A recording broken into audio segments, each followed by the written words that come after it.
حضرت علی رضی اللہ تعالیٰ عنہ نے فرمایا، 4 باتیں اپنی بیوی کو کبھی مت بتانا۔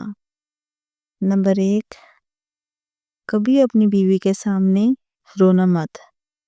چاہے کتنی بھی تکلیف ہو، کتنی بھی پریشانی ہو، چاہے اندر سے کتنے ہی ٹوٹ چکے ہو، لیکن بیوی کے سامنے کبھی آنسو مت بہانا، ورنہ ساری زندگی تمہاری بیوی یہی سمجھے گی یہ مرد بہت کمزور ہے، اپنے جذبات پر قابو نہیں پا سکتا، چھوٹی چھوٹی چیزوں پہ اداس ہو جاتا ہے، لہذا وہ تمہیں کمزور سمجھنا شروع کر دے گی۔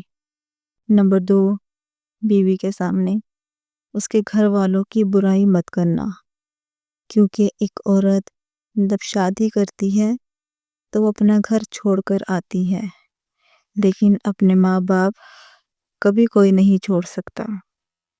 نمبر 3، عورت کو کبھی بھی اپنی کمائی مت بتانا، کیونکہ ایک مرد کو ہی پتہ ہوتا ہے کہ گھر کس طرح چلانا ہے، سب کے خرچے کس طرح پورے کرنے ہیں۔ ہاں، عورت کو اس کا خرچ ضرور دیں، اس کی ضروریات کا خیال رکھیں۔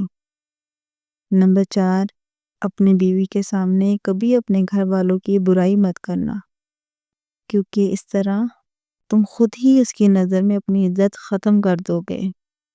شادی کے دن نئی نویلی دلہن نے ایک اٹیچی کیس کی طرف اشارہ کرتے ہوئے اپنے شوہر سے وعدہ لیا کہ وہ اس اٹیچی کیس کو کبھی نہیں کھولے گی۔ شوہر نے وعدہ کر لیا۔ شادی کے 50ویں سال بیوی جب بستر مرگ پر پڑ گئی تو خاوند نے اسے اٹیچی کیس یاد دلایا۔ بیوی بولی، اب یہ وقت ہے اس اٹیچی کے راز کو فاش کرنے کا، اب آپ اس اٹیچی کو کھول لیں۔ خاوند نے اٹیچی کھولا تو اس میں سے 2 گڑیاں نکلی۔ خاوند کے پوچھنے پر بیوی بولی، میری ماں نے مجھے کامیاب زندگی کا راز بتاتے ہوئے نصیحت کی تھی کہ غصہ پی جانا بہت ہی اچھا ہے، اور ماں نے مجھے طریقہ بتایا تھا کہ جب بھی اپنے خاوند کی کسی بات پر غصہ آئے تو تم بجائے خاوند پر غصہ نکالنے کی ایک گڑیا سی لیا کرنا۔ تو مجھے جب بھی آپ کی کسی بات پر غصہ آیا تو میں نے گڑیا سی لی۔ خاوند 2 گڑیا دیکھ کر بہت خوش ہوا کہ اس نے اپنی بیوی کو کتنا خوش رکھا ہے، کہ بیوی نے 50 سال کی کامیاب زندگی میں صرف 2 گھڑیاں ہی بنائی تھیں۔ محبت میں شدت معنی نہیں رکھتی، محبت میں عزت معنی رکھتی ہے۔